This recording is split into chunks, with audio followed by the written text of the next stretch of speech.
Crime branch की नई Delhi range की टीम ने मंजीत इलियास दादा, एक ड्रेडेड गैंगस्टर है, क्रिमिनल है, उसको अरेस्ट किया है। ये रोहतक हरियाणा का रहने वाला है, खरकोदा के पास इसका गांव है। ये लड़के ने का 5 या 6 केस में क्रिमिनल इन्वॉल्वमेंट पहले था और एक मार्च के महीने में 28 मार्च को करण इलियास थापा करके एक वो भी गैंगस्टर ही था, उसका मर्डर हुआ था। उस मर्डर केस में मंजीत इलियास दादा, जिसको क्राइम ब्रांच ने अरेस्ट किया है, उसने फायरिंग की थी, मेन रोल था उसका फायरिंग करने वाले में। इसको कल एक ब्रीफ एनकाउंटर के बाद क्राइम ब्रांच की टीम ने इसको गिरफ़्तार किया है। सरोजनी नगर के इलाके में ये इसका पहले भी मूवमेंट होते रहे हैं, इसका पुराना वहाँ पर आना जाना रहा था। कल भी इसके वहाँ पहुँचने की सूचना मिली थी। उस सूचना पर काम करते हुए, स्विफ्टली उस पर एक्शन लेते हुए उसको इंटरसेप्ट करने की कोशिश हुई। जब वो नहीं पकड़ में आया और उसने पुलिस पार्टी पर फायरिंग किया, तो एक ब्रीफ एनकाउंटर के बाद, जिसमें उसको पैर में चोट आई है, उसको पकड़ा गया, उसको अरेस्ट किया गया और उसको तुरंत मेडिकल हेल्प के लिए भी उसको हॉस्पिटल शिफ्ट किया गया। इस केस में अभी एक आदमी और अभी एब्सकॉन्ड कर रहा है, जिसका नाम नीरज इलियास भूरा है। ये लड़का अभी एब्सकॉन्ड कर रहा है, ये पुलिस गिरफ्त से बाहर है अभी इस केस में। ये 2 मर्डर केस में वांटेड है, बल्कि एक वीरेंद्र इलियास टम्पू का भी एक मर्डर केस हुआ था, उसमें ये वांटेड है। इसके लिए भी अभी प्रयास चल रहे हैं। इसमें ये बताना चाहेंगे कि ये मंजीत जो है, ये खरखोदा रोहतक के पास गांव का रहने वाला है, ये हरियाणा का है। और बहुत सारे गैंगस्टर अभी पकड़े गए हैं पिछले कुछ महीने में, जो कि हरियाणा में है और जो वारदात इधर दिल्ली में काफ़ी अरसे से कर रहे हैं। अभी कोशिश करके इनका एक डोजियर भी बना करके पूरा हरियाणा पुलिस को भेजा जाएगा, ताकि आगे की कार्रवाई या इनके और भी कोई एसोसिएट्स हैं उन पर भी कार्रवाई की जा सके। इसके लिए डोजियर भी भेजा जाएगा। धन्यवाद सर। क्या ये जो एक्यूज पकड़ा गया है, इसके किसी गैंगस्टर से संबंधित? ये पूरा ही गैंग वार का ही एक हिस्सा है पूरा, जिसमें जो करण थापा था वो गोगी गैंग का लड़का था। ये एक्टिव क्रिमिनल था, शूटर हैं ये, इनके मल्टीपल इनके इन्वॉल्वमेंट रहे हैं।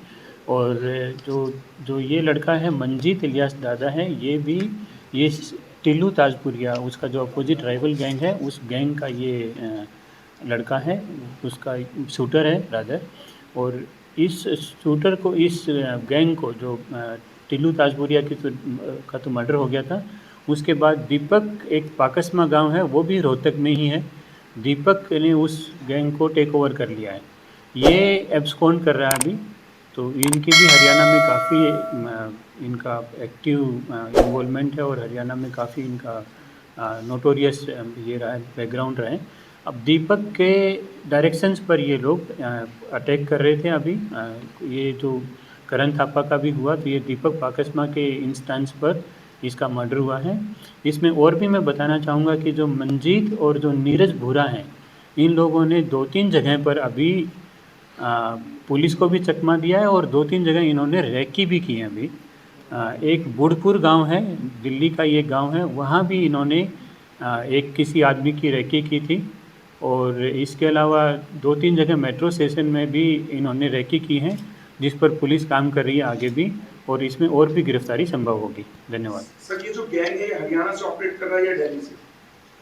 ये पूरा गैंग जो मेंबर्स हैं, ये ज़्यादातर इसमें हरियाणा के रहने वाले हैं, लेकिन जैसे नीरज भूरा मैंने बताया, वो नांगलोई का है, उस पर हम अच्छे से कार्रवाई करेंगे। लेकिन जो हरियाणा बेस्ड हैं, उनका पूरा डोजियर बना करके हरियाणा पुलिस को साझा किया जाएगा। सर, जो 5 मामले 6 बता रहे हैं आप दर्ज है, वो कौन कौन से हैं? आर्म्स एक्ट के केस हैं, वो सारी डिटेल ब्रीफ आपको दे दी जाएगी।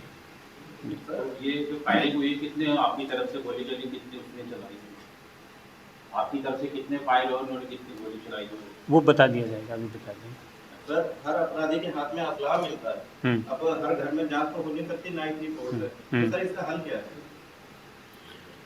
इस पर संगठित अपराध पर कार्रवाई करने के लिए गृह मंत्रालय भी की तरफ से भी हमें काफ़ी दिशा निर्देश आए हैं, और इसमें आर्म्स की जितने भी मैन्युफैक्चरिंग यूनिट्स हैं, उन पर भी दबिश बनाई जा रही है। इलीगल जो हैं उसको हमने भी एक अभी हालिया थोड़े दिन पहले राजस्थान के डीग गांव में, जो ज़िले में जो एक फैक्ट्री चल रही थी, उसको इंटरसेप्ट किया था। उससे करीब हमने अभी जो लेटेस्ट में करीब 20 असले रिकवर किए थे उसमें।